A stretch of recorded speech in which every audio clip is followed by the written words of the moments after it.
네, 안녕하십니까. 아, 네. 홍콩의 국가안보법을 가지고 녹음을 하기로 했죠. 제가 준비를 하고 있었는데, 오늘 이제 초저녁까지 열심히 원고를 쓰고 있었는데, 뭐, 다들 아시다시피, 이제 박원순 씨와 관련된, 이제, 뭐, 계속 이슈가 있었죠. 그래가지고, 원고도 못 썼고요. 지금 새벽 2시인데, 녹음을 하고, 뭐, 그래픽 작업도 사실 별로 크게 하진 않는 편이긴 하지만, 아무것도 못하고 그냥 이 인도놈 탈바가지 쓴 영상으로 그냥 쫙 올려야 될 것 같아요. 뭐 정신도 없고요. 예. 뭐 그렇죠. 어쨌건 한 시대를 되게 무척 오랜 기간 동안 여성들의 동지였던 사람의 마지막 길이 이제 정반대의 모습인 가능성이 무척 커 보이기도 하고, 일단은 남성으로서 이런 기분이 든 적이 거의 없는데요. 여성들에게 정말 미안하다는 말을 하고 싶습니다. 그리고 이 일로 인해서 상당히 어마어마한 백러시도 예상되는데, 연대할 수 있도록 하겠습니다. 자, 홍콩 얘기를 하죠. 뭐 이번에도 이제 한 번에 가는 법이 없죠. 원래는 이걸 한 번에 쫙 하려고 그랬어요. 근데 이제 사건이 나는 바람에 대본도 쓰다가 멈추게 됐고, 그래서 두 번은 나눠서 해야 될 것 같아요. 이게 사실 되게 옛날로 또 거슬러 올라가야 되는 얘기인데, 이제 이게 재미없는 제 방송을 들으시는 분들은 뭐 예전부터 들으셨던 분들도 많고, 사실 지금 있는 구독자들은 그러신 분들이 많다고 생각해가지고서 약간의 압축 요약을 하면서 진행을 할 거예요. 그래가지고 원래 30분짜리 한 편 정도로 생각을 했는데, 뭐 이렇게 돼서 또 2편이 될 것 같고요. 네, 시작하겠습니다. 자, 2003년으로 일단 거슬러 올라가 봅시다. 17년 전이네요. 1997년 이제 홍콩이 이제 영국에서 중국으로 반환되고 나서 6년 후에 벌어진 일입니다. 지금 약간 소음이 들리는 거는 이제 서큘레이터 팬을 돌려가지고 그래요. 에어컨이 없어요. 수입이 없기 때문입니다. 불쌍하죠. 자, 홍콩은 아시다시피 이제 중국의 일부지만 당 국가 체제인 중국과 달리, 약간 설명하자면은 중국은 이제 당 국가 체제라고 하는데, 이게 무슨 말이냐면 우리는 국가가 있고 국가 밑에 수많은 정당들이 경쟁을 해가지고 집권을 하잖아요. 근데 중국이란 나라는 그런 구조가 아니라 중국 공산당이 세운 국가예요. 그러니까 당의 국가 비즈니스 모델이 중국이란 나라고요.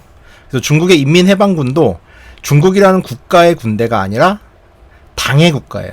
그러니까 당이 가지고 있는 당군이에요. 그러니까 좀 되게 특이하죠. 사회주의 국가들이 좀 많이들 이런데 우리로서는 되게 낯선 구조죠. 어쨌든 이 당 국가 체제인 중국과 달리 이제 영국이 홍콩을 떠나기 전에 만들어 놓은 소위 말하는 서구적 민주주의 시스템 안에서 돌아가게끔 세팅을 해놨어요. 홍콩만큼은요. 이걸 이제 유식한 말로, 뭐 사실 뭐 그 유식한 말은 아닌데 일국양제라고 합니다. 중국의 개혁 개방을 설계한 덩샤오핑의 아이디어이자, 앞으로 이제 중국은 또 타이완과의 통일을 앞두고 있잖아요. 이 타이완과의 통일을 앞두고 만든 중국이 든 비장의 당근인 거죠. 그저 이제 하나의 국가의 울타리, 그러니까 중국이란 울타리 안으로 들어오기만 하면은 기본 50년간은 확실하게 중국식 제도를 강요하지 않은 상태에서 기존에 살던 제도대로 살 수 있도록 보장을 해주고, 뭐 50년 지나서도 뭐 우리가 너네를 굳이 우리식으로 만들어서 이렇게 거칠게 다루겠니? 점점점 같은 거예요. 그러니까 사실 중국의 일국양제, 즉 한 국가 안에서 두 개의 체제가 공존할 수 있다는 이 실험은 한반도의 두 나라도 답습하고 있습니다. 북한의 통일 방안인 고려연방제 통일 방안도 사실 이 개념이고요. 그다음에 대한민국 정부 또한 김영삼 정부 시절인 1994년 여야 합의로 민족공동체 통일 방안이라는 걸 냈어요. 요즘은 아마 윤리책이나 봐야 나올 것 같은데, 이 민족공동체 통일 방안의 2단계 남북연합 단계도 바로 이런 개념입니다. 그러니까 한 나라의 울타리 안에서 각기 다른 체제를 인정하는 식으로 공존하는 통일 방안인 거죠. 그리고 뭐 이제 아시다시피 이 개념을 처음 창안하고 실제 운영했던 중국이 이번에 홍콩 사태로 인해 가지고 대차게 망하고 있는 걸 지금 뭐 전 세계에 보여주고 있죠. 사실 한국 정부도 지금 이제 북한 때문에 뭐 이제 뭐 개성에서 터뜨리고만 난리가 났었잖아요. 호떡집에 불난 격이지만 뭐 곧 통일부 장관 인사청문회도 앞두고 있고, 근데 장기적으로는 이제 지금 이제 홍콩과 중국이 실험하고 있는 일국양제가 파탄난 상황에서 이 1994년에 우리가 만들었던 이 개념을 다시 손보는 게 옳지 않을까라고 생각을 합니다. 예, 뭐 제 의견이죠. 아무튼 이제 홍콩과 마카오는 이런 중국의 일국 양제 방식으로 중국의 일부가 되었고 특별행정구역이라는 법적 지위를 획득하게 됩니다. 그러니까 이제 여기는 이제 중국이긴 하지만은 이제 자본주의, 집회, 결사, 사상의 자유를 가지고 있고 언론 출판도 당연히 자유롭게 할 수 있고 이제 민주주의가 돌아가는 거죠. 그러니까 뭐 이제 홍콩의 시민들은 뭐 인신의 자유 같은 것도 있고 법에 의하지 않고서는 영장이 없이 구속되지 않고 뭐 이런 권리들이 있는 거예요. 그러니까 우리가 누리는 권리와 거의 비슷한 권리들을 보장받고 있는 거죠. 홍콩 특별행정구는 이제 헌법에 속하는 법이 있습니다. 이걸 홍콩 기본법이라고 해요. 그러니까 우리식으로 따지면 이제 홍콩식 헌법이라고 보시면 되는데 이 홍콩 기본법은 이제 홍콩이 누리는 서구 민주주의를 50년간 중국이 보장을 하고 그러니까 1997년부터 이제 50년이니까 2047년까지는 보장을 해줘야 되는 거죠. 그리고 그렇게 하기 위한 그러니까 중국이 홍콩에 보내는 일종의 약속집이라고 보시면 돼요. 그 중국은 50년간 기본적인 세 가지 원칙을 크게 천명합니다. 일국양제, 이건 아까도 말했지만 하나의 국가지만 두 개의 체제를 인정하는 구조고요. 항인치항, 홍콩은 중국인이 아니라 홍콩인이 통치하게 한다.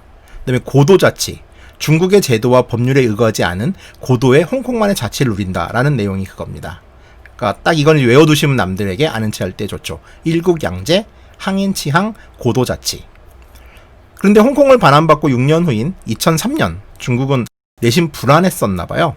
홍콩 기본법의 23조를 개정하려고 시도합니다. 이게 원래 홍콩 기본법 23조의 문구는 이랬습니다. 제23조 홍콩 특별행정구는 제가 지금 발음을 또박또박 좀 하려고 노력을 하는 이유가 자막을 안 넣을 거기 때문이죠. 네. 자, 홍콩 특별법 23조, 홍콩 기본법 23조 홍콩 특별행정구는 자체적으로 법을 제정하여 국가를 배반하고 국가를 분열시키며 반동을 선동하고 중앙인민정부를 전복하며 국가 기밀을 절취하는 행위를 금지하여야 하며 외국의 정치조직 혹은 단체가 홍콩 특별행정구의 정치활동을 진행하는 것을 금지하고 홍콩 특별행정구의 정치조직 또는 단체가 외국의 정치조직 또는 단체와의 관계를 구축하는 것을 금지하여야 한다. 뭐 되게 긴 내용인데 이게 무슨 말이냐면은 이제 그러니까 보안법 같은 내용인 거죠. 그러니까 홍콩의 안위를 위한 이제 최소한 뭐 홍콩이 아무리 중국의 소속으로서 자치를 누린다고는 하지만 뭐 이제 갑자기 뭐 이제 뭐 독립을 하겠다거나 이런 거는 이제 막아야 될 거 아니에요. 그러니까 이제 그런 것에 대한 이제 국가를 배반하고 국가를 분열시키는 행위들에 대한 금지를 하고 있어요. 근데 이제 홍콩 행정부는 여기에 이런 문장을 추가하려고 합니다. 국가 기밀 누설의 금지, 국가의 안전을 위협할 수 있는 조직 결성의 금지, 국가의 전복을 위한 광범위한 선동의 금지, 반란 선동의 금지. 아주 간단하게 이제 그 전법과 지금 홍콩 행정부에서 고치려고 했던 법의 차이를 설명하자면 원래 23조는 국가나 정부를 전복시키기 위한 행동, 그러니까 액션을 해야 돼요. 이걸 금지하는 거였다면은 이제 홍콩 행정부가 이후에 추가하려고 했던 내용은 대부분 아까 문장에 있지만 선동의 금지라는 게 있어요. 이거는 뭐냐면 실제 액션이 들어가지 않은 상태에서 말하는 것을 금지하겠다는 내용인 거죠. 자, 행위를 금지하고 행위를 처벌하는 것과 선동이라는 모호한 표현 아래 의견의 표시를 처벌하는 것은 완전히 다른 얘기예요. 그게 그거 아닌가라고 생각하면 안 돼요. 안 됩니다, 진짜로. 그러니까 그저 우리의 머릿속의 생각을 의사표명을 국가가 처벌할 수 있는 세상을 만드는 거는 되게 끔찍한 일이죠. 근데 사실 이런 얘기를 하기가 되게 못한 게 한국도 국가보안법이 아직까지도 서슬퍼렇게 살아있고 북한 정부를 고무 찬양하는 행위, 즉 의견을 표명하는 행위임에도 이 행위는 지금 현재 한국법도 법적으로 금지하고 있어요. 그래서 이에 대해서 뭐 이런 홍콩 정부가 추진했던 법이는 악법이냐고 말할 처지는 솔직히 안 됩니다. 그리고 이때만 하더라도 적어도 표현의 자유에 있어서는 현재의 한국보다 더한 자유를 누리던 홍콩이었기 때문에 시민사회는 강력하게 반발합니다. 너희들이 약속했던 약속을 지켜라 뭐 이런 거죠. 그래서 2003년 7월 1일 홍콩 반환일인데 이날에 앞서서 홍콩 시민 50만 명이 코즈웨이베이라고 하는 지역의 빅토리아 공원에 모여서 시위를 합니다.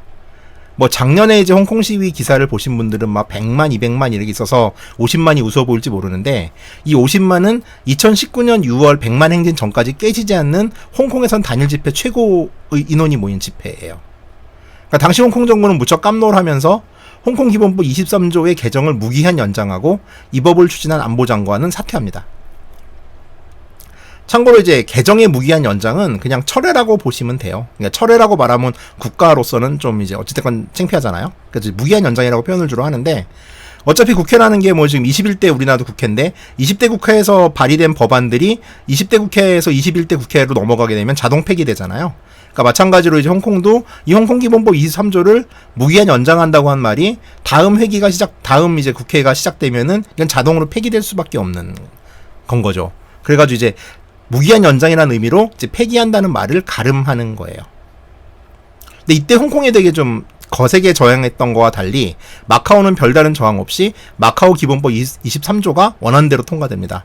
마카오 기본법 23조의 개정도 똑같은 상황이었거든요. 당시에 중국 국가 주석이었던 후진타오 입장에서는 홍콩은 참 껄끄러운 놈들이다 라고 느꼈겠지만 마카오는 무척 착해 보였겠죠? 그래서 실제로 마구 칭찬합니다. 어쨌건 이제 겨우 반환 6년차. 당시만 해도 중국은 이제 G2도 아니었고, 2000년대 초반이니까요. 홍콩이 중국 경제에서 차지하는 비중도 이때는 30%나 됐어요. 이 작은 홍콩 지역이. 그러니까 이제 중국도 불편한 속내만 드러냈을 뿐 홍콩 자치의 3원칙을 훼손하는 어떠한 시도도 하지 못합니다. 이때는 뭐 영국도 지금처럼 또 폭망 분위기도 아니고 했으니까. 그리고 영국은 어찌됐건 이제 홍콩을 중국에 넘겨주면서 계약의 당사자로서의 권리가 있거든요. 그래가지고 이번 홍콩의 국가안전법 사태에서도 영국이 지금 발언을 하는 거예요. 비자를 연장하네 어쩌네 하면서. 어찌됐건 이 홍콩 기본법 23조 사태는 기본적으로 이제 그 홍콩 특별구의 안보장관이 발의해서 홍콩 의회에서 처리하려던 일종의 개정안이었을 뿐이에요. 그러니까 중국 정부는 뭐 물론 핸들링을 했겠지만 표면적으로 상관이 없었죠. 왜냐? 홍콩은 홍콩 기본법 17조에 따라 독립적인 입법권을 가지고 있었고 홍콩 기본법 19조에 따라서 독립적인 사법권과 최종 심판권이 있었고 22조에 따라 홍콩 특별행정구가 홍콩 기본법에 의거해 자치적으로 관리한 사무에 대해서는 중국 정부는 간섭할 수가 없었어요. 이건 중국의 최고 지도자인 덩샤오핑의 유지이자 중국이 영국으로부터 홍콩을 반환받으면서 맺은 계약, 그리고 전 세계를 상대로 한 약속이었으니까요. 물론 이 약속은 지금은 휴지 조각이 되었지만요. 모두가 주목하지 않았던 이야기. 홍콩 기본법 158조에 의하면 홍콩 기본법에 대한 해석권은 중국의 의회격인 전국인민대표회의 상무위원회에 속한다고 명시되어 있습니다. 이건 원래 법도 이랬어요. 이 해석권이라는 이야기가 무슨 말이냐면은 이 법에 대해서 해석 문제로 홍콩 기본법 자체에 대해서 충돌이 생길 때 이거를 중국 의회인 전인대가 판단하겠다는 이야기예요. 그러니까 이걸 쉽게 생각하면 뭐냐면은 한국으로 말하면은 헌법재판의 권한이 중국에 있다고 보시면 되는 거예요. 그러니까 이제 뭐 입법사법 행정을 홍콩이 스스로 하지만은 이 홍콩 기본법, 헌법격에 속하는 홍콩 기본법의 충돌이나 해석이 필요했을 경우에 여기에 대한 헌법재판은 중국이 하겠다라는 얘기죠. 2014년 우산혁명의 계기를 기억하실지 모르겠는데 2014년 불타오르기 시작한 우산혁명, 그러니까 홍콩 민주화 운동의 시발점은 홍콩 특별행정구의 총리격인 행정장관을 직선제로 선출하고 싶다는 열망에서 비롯됐습니다. 그러니까 항인 치항의 정신에 따라서 우리의 대표자를 우리 손으로 뽑게 해달라는 건 전혀 이상한 요구가 아니죠. 사실 행정장관 직선제 문제는 1997년 홍콩이 중국으로부터 반환된 이후 홍콩 내 민주세력의 가장 기본적인 핵심 요구였어요. 2004년, 그러니까 위에서 얘기한 홍콩 기본법 23조 개정 문제가 철회된 이듬해에 중국은 홍콩 시민들의 직선제 요구에 대해서 이렇게 답을 합니다. 이게 이른바 기본법 해석 사태라는 건데요. 자, 홍콩 기본법 45조를 보면은 이제 총독격인 홍콩 특별행정구 행정장관 선출에 대한 규정이 마련되어 있어요. 이거는 조항이 다음과 같습니다. 홍콩 특별행정구의 행정장관은 현지에서 선거 또는 협의에 의해 선출되며 중앙인민정부가 임명한다. 행정장관의 선출 방법은 홍콩 특별행정구의 실제 상황에 비추어 점진적이고 질서 있는 원칙에 따라 진행하며 궁극적인 목표는 광범위한 대표성이 있는 후보지명위원회가 민주적인 절차에 따라 후보를 천거하면 보편적인 참정권, 즉 보통선거로 선출하는 것을 목표로 한다. 자, 굳이 자구 해석을 안 해도 홍콩 행정장관을 지금은 간선제를 뽑지만은 결국에는 최종 목표는 보통선거로 우리가 하는 투표와 똑같은 방식으로 뽑겠다는 이야기예요. 물론 이제 홍콩 같은 경우는 기본법에서도 후보지명위원회라는 말이 있는데 이게 뭐냐면은 이제 이 위원회에서 출마할 수 있는 후보를 지명을 해요. 그럼 이 지명한 사람을 가지고 이제 선거를 하는 건데 문제는 후보지명위원회를 어떻게 뽑냐? 광범위한 대표성이 있는 그리고 민주적인 절차에 의해서 뽑는단 말이 들어있죠. 그러니까 뭐 위원회를 거치는 거는 좀 특이하지만은 기본적으로 우리가 생각하는 민주주의의 큰 구조와는 별로 다르지 않은 구조였어요. 근데 뜬금없이 이제 홍콩 민주 세력들이 자꾸 이제 직선제 얘기를 꺼내니까 홍콩 기본법의 해석권을 가지고 있는 전국인민대표자회의 상무위원회가 이 45조에 대한 재해석을 내놓습니다. 그러면서 이 재해석을 어떻게 하냐면은 전국인민대표자회의, 그러니까 중국의회의 상무위가 홍콩 행정장관의 임명, 홍콩 기본법의 개정에 대한 최종 결정권을 행사한다라고 선언을 한 거예요. 이 말은 바꿔 말해서 홍콩 입법회가 어떤 홍콩 기본법의 개정 요건이 있거든요. 여기도 이제 헌법이니까 3분의 2 이상이 뭐 찬성하고 뭐 이런 게 있는데 절차에 따라 개정을 한다고 하더라도 베이징은 여기에 대해서 거부권을 가질 수가 있는 거예요. 그러니까 홍콩 의회가 만든 홍콩 기본법 개정에 대해서 거부권을 가질 수 있고 행정장관도 베이징의 의사에 따라서 마음에 안 드는 사람이 선출되면 언제든지 당선 무효를 시킬 수 있다는 이야기인 거죠. 그러니까 기존의 홍콩 기본법이 중국 중앙정부가 형식상의 우위를 인정한 상태에서 이제 홍콩의 자치를 보장해주는 쪽으로 해석을 했다라면은 이 새로운 해석에 의하면은 모든 면에서 홍콩과 중국과 홍콩은 이제 중국이 위고 홍콩이 아래인 상하 관계가 수립되는 셈인 거죠. 이건 더 나아가면은 홍콩 반환의 핵심 정신인 고도자치에 명백히 어긋나는 움직임이었어요. 하지만 2003년만큼의 격렬한 저항 운동은 일어나지 않았습니다. 이때만 하더라도 홍콩 행정장관의 직선제는 조금 먼 미래의 일이었고 2003년의 선례로 봤을 때 시민들이 뭉쳐서 투쟁하면 중국 중앙정부도 어쩔 수 없을 것이다. 물론 전년의 승리로 인한 자신감이 팽배해 있었죠. 사실 이 홍콩 기본법 해석 문제를 당시 명쾌하게 짚어내지 못함으로 인해서 결국 이번 사태가 시작되는 단초가 제공됩니다. 자, 1부는 이걸로 끝이고요. 2부는 이제 우리가 모두가 어느 정도 다 아는 이야기. 우산혁명으로부터 이제 지금까지 작년의 민주화 시위, 그리고 중국이 왜 홍콩 기본법을 들고 나왔으며, 홍콩 안보법을 들고 나왔으며, 홍콩 안보법이 왜 홍콩 기본법, 혹은 그러니까 홍콩이 중국에 반환되는 과정에서 영국과 맺은 계약으로부터 위배되는지에 대한 이야기를 하겠습니다. 이거는 지금 1부는 그러니까 기초 지식이에요. 일단 이 이야기를 이해하기 위한 프리퀄이나 혹은 이제 뭐 그런 거죠. 우울한데 밝은 목소리를 내느라고 저도 힘들어요, 지금 좀. 아까 너무 화가 나서 술을 먹으려고 했는데 딱 한 모금 먹으니까 두통이 밀려오는 거예요. 그러니까 뭐 아마 혈압이 올랐든가 뭐 문제가 있었겠죠. 술도 못 먹고 있습니다. 모두